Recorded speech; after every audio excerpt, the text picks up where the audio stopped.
Olá, 2020 está indo, né? Estamos em setembro, com todas as imposições, os desafios da pandemia do Covid-19, em especial para os profissionais de saúde. Você se lembra quando começou essa pandemia, a preocupação dos profissionais, quantas fotos, quantas imagens, quantos vídeos de enfermeiros, de médicos, de pessoas que estavam na linha de frente do combate a essa pandemia, da atuação junto aos pacientes, com muitas dúvidas, muitos questionamentos.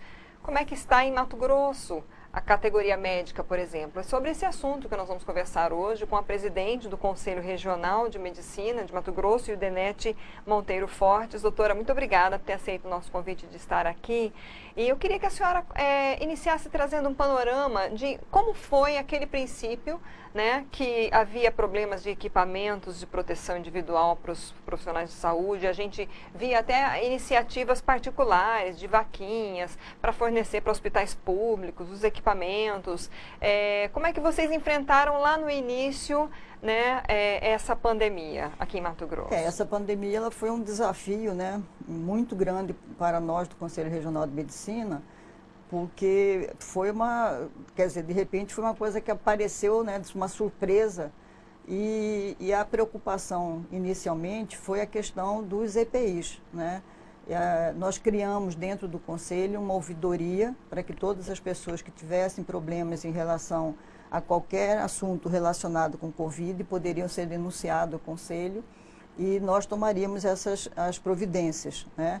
E muitas das providências que nós fizemos, encaminhamos, foi em relação à questão dos EPIs, que inicialmente faltava muitos EPIs, não se sabia que tipo de EPIs que deveria ser disponibilizado para os profissionais, em que situações teriam que ter uma proteção maior, né? E faltava muito. A gente recebia denúncias de falta, em todo o estado faltava os equipamentos de proteção individual.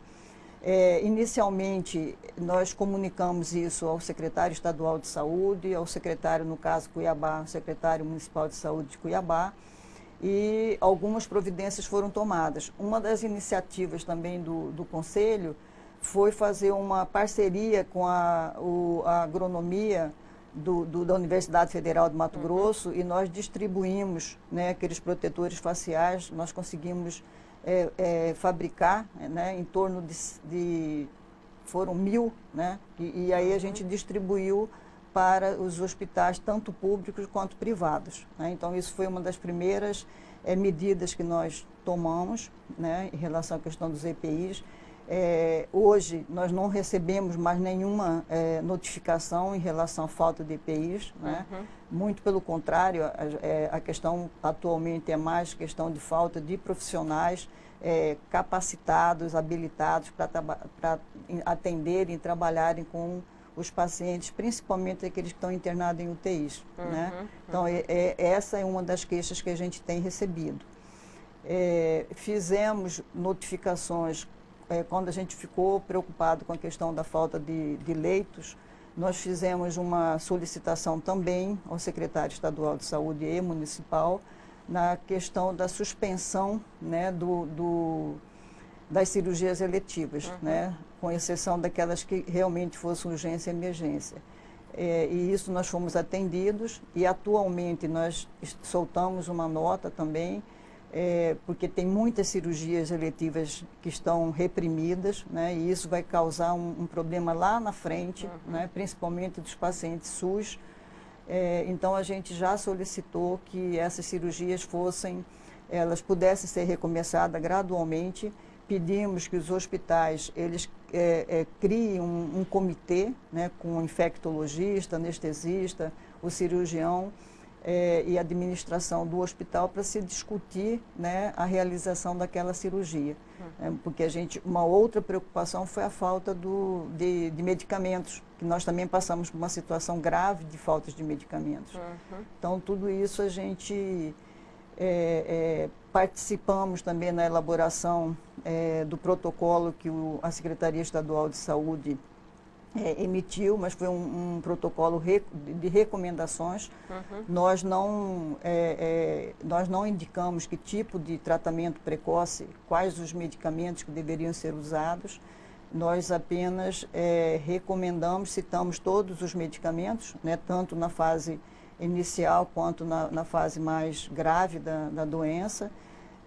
O profissional médico, ele tem autonomia, né, para fazer, se ele entender da importância de se iniciar o tratamento precoce, ele vai prescrever a medicação que ele entende que seja melhor para o seu paciente, né?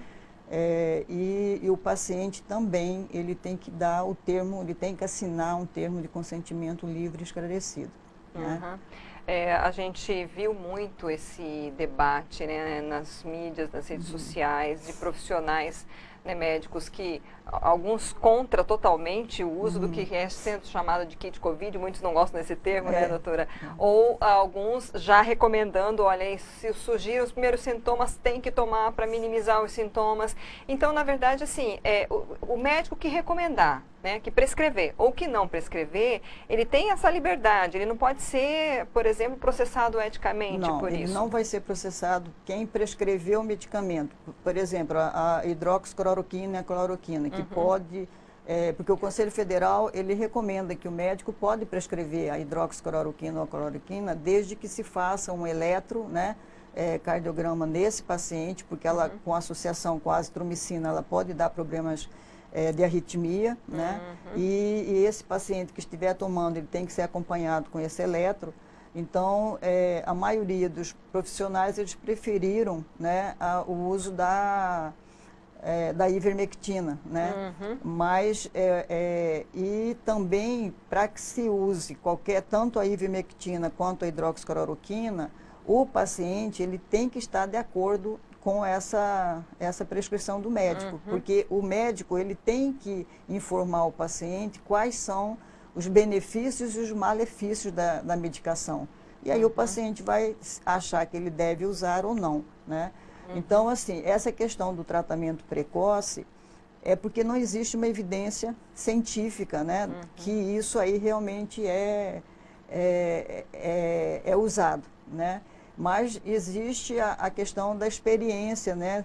O estudo que as pessoas vêm observando que com o uso desse tratamento precoce, houve realmente uma diminuição, né, dos casos mais graves.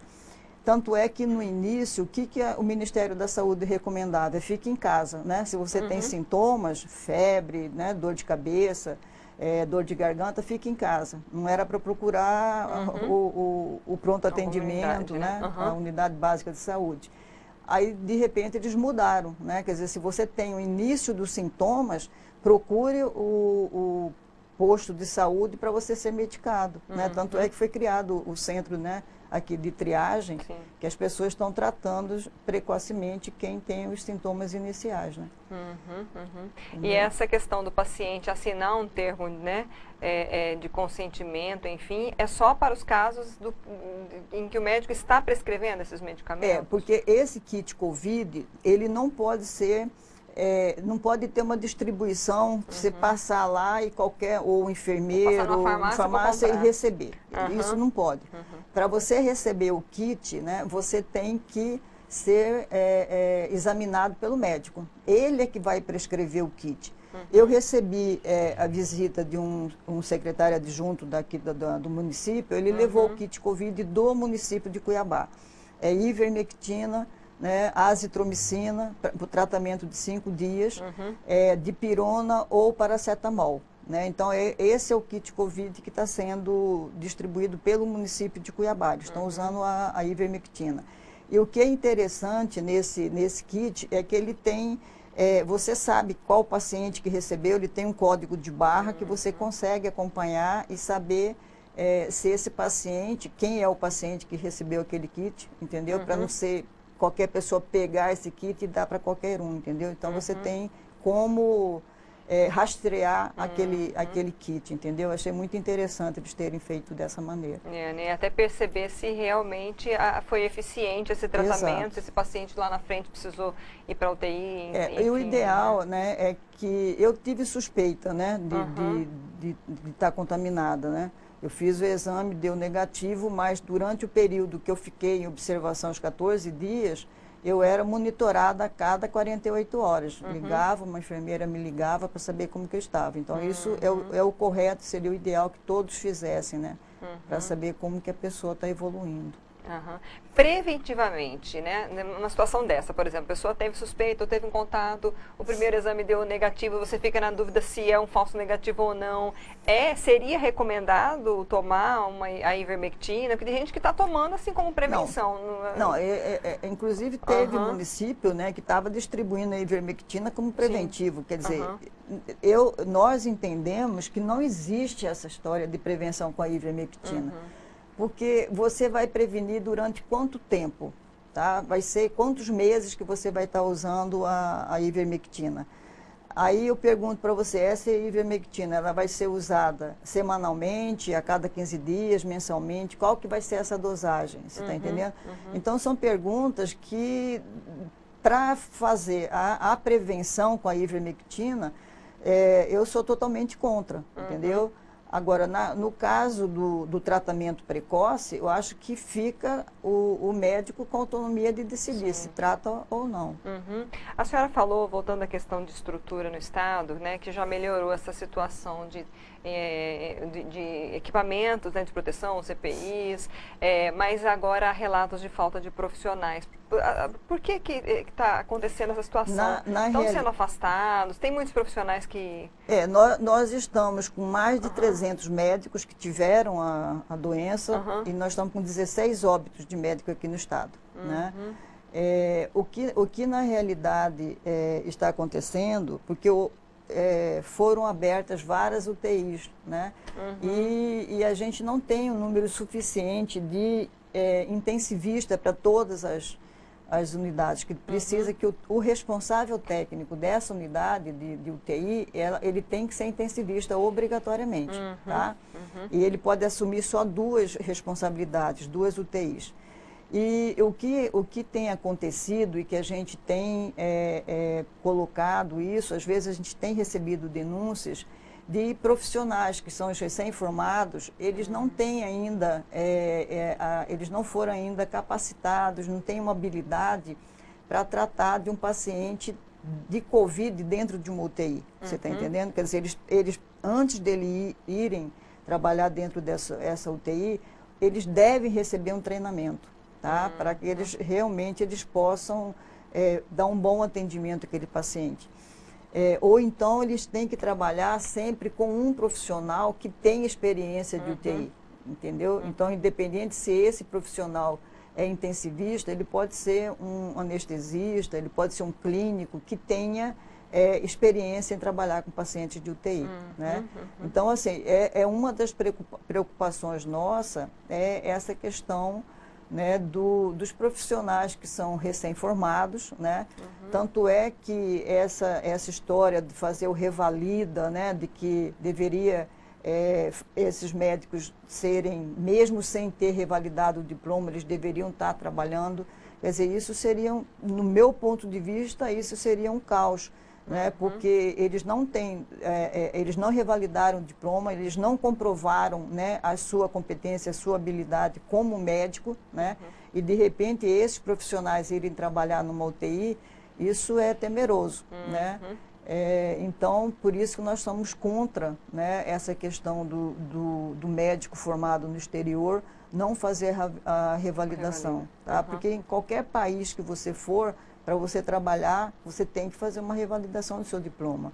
E não pode ser o Brasil aceitar os formados fora, né, do nosso país, vir aqui simplesmente sem revalidar o diploma, sem comprovar realmente que eles estão habilitados e capacitados para trabalhar com os nossos pacientes, entendeu? Qual seria a alternativa, doutora? Porque assim, o que a gente percebe também é que há uma grande vontade de ajudar, né? De repente, sei lá, acabou de formar, quer ir fazer residência, está sendo oferecida essa formação. Para esse momento que a gente está vivendo, tem como eu acho preparar? Que a alternativa, né, nesse sentido, esses profissionais recém-formados, eles podem trabalhar, por exemplo, no centro de triagem, que você está nas unidades básicas de saúde, entendeu? Mas não dentro de uma UTI, entendeu? Mas nesses locais, eles têm habilidade, né, para trabalhar.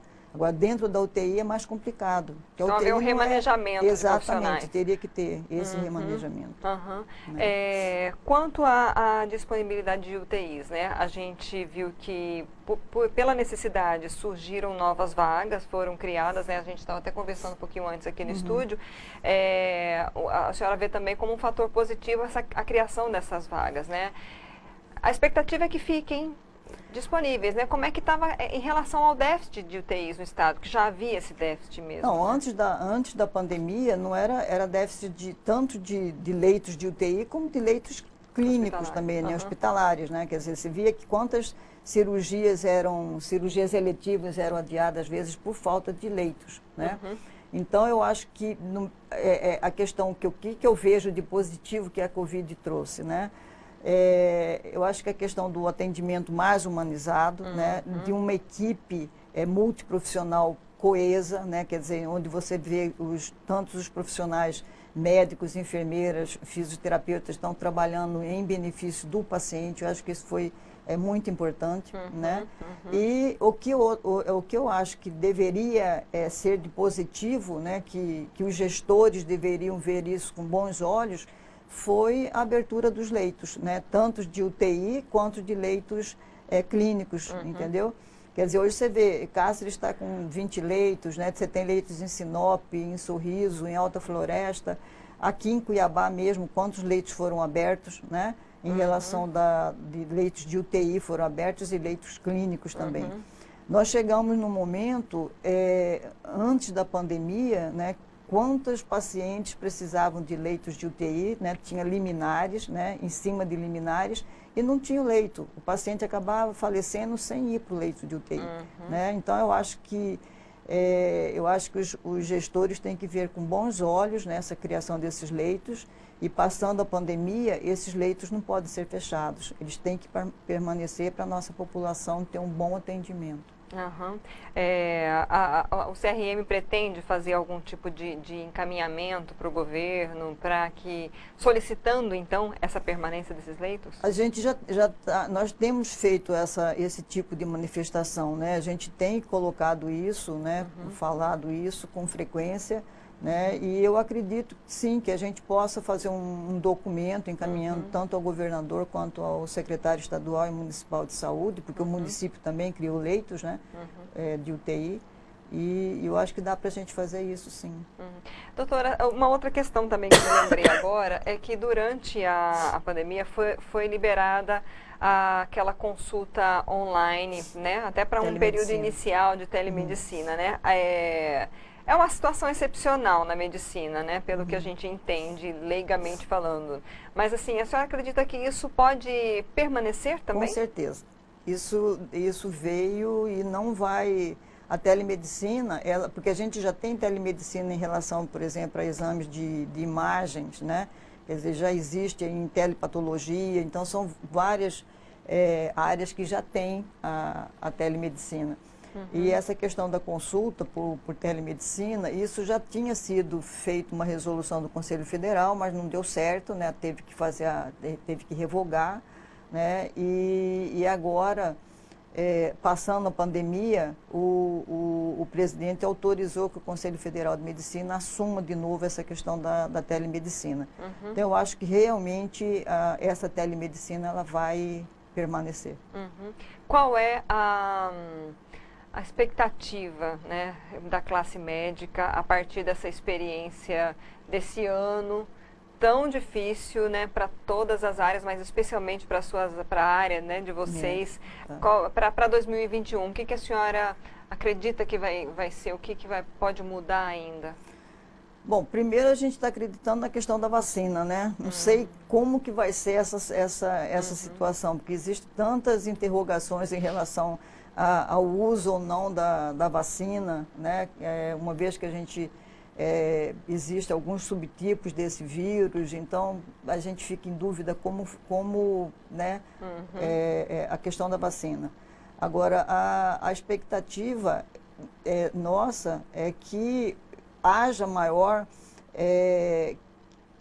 na questão eu acho que a questão da humanização. Eu acho que isso é fundamental. Foi uma foi uma experiência, né, terrível para nós tratar com esse vírus, né?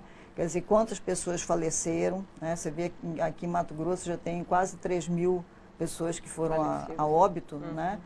E eu acho que para todos os profissionais da área de saúde, não estou falando só na classe médica, eu acho que todos os profissionais da área de saúde têm que ver o paciente de uma maneira mais humana, tá? Um tratamento mais humanizado, né? E a questão da união de todas as classes, de todos os profissionais. Eu acho que isso é fundamental.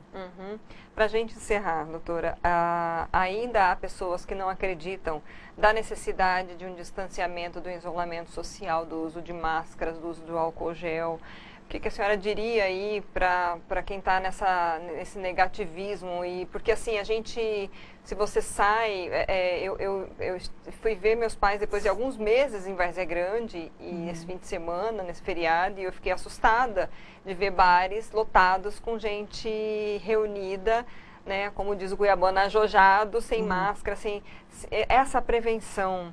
A senhora acredita que realmente contribuiu para que não fosse muito pior aqui no estado? Eu acho que sim, e assim, o tempo todo, né, em todas as entrevistas que eu dei, né, eu sempre falei da questão do distanciamento social, do uso da máscara, né, o uso do álcool gel. Eu acho que isso é fundamental. Se as pessoas não se conscientizarem da importância disso, eu acho que a gente pode ter a segunda onda, né? Então, eu acho que manter o distanciamento, a questão do uso da máscara, a higienização, isso é fundamental. Tem que preservar os idosos, tem que preservar as crianças, entendeu? Então, quem tem filhos, né? Eu acho que isso aí, se a gente continuar... você vê os rios, né? Aqui está lotado. A Chapada estava, segundo, eu não subi, mas estava falando que Chapada estava insuportável, né? Lotado de gente. Tem muitas fotos nas redes, entendeu? Então, eu acho que as pessoas realmente não estão preocupadas, elas não estão acreditando, né? Que porque aconteceu com o vizinho não vai acontecer com ela, e pode acontecer sim. Nós estamos vulneráveis para essa doença. Mais alguma questão que a gente não abordou, a senhora gostaria de trazer? Não, eu acho que é fundamental, acho que a gente falou, né? Então, doutora, muito obrigada novamente pela sua disponibilidade, pelas suas informações. Espero que tenha sido claro. A gente agradece, então, só um pouquinho para a gente encerrar, então. Gente, então nós conversamos aqui com a presidente do Conselho Regional de Medicina de Mato Grosso, Ildenete Monteiro Fortes. Peço a você que compartilhe essa entrevista, principalmente para as pessoas que têm parentes, que têm amigos, todos nós temos, né, conhecidos da área de saúde.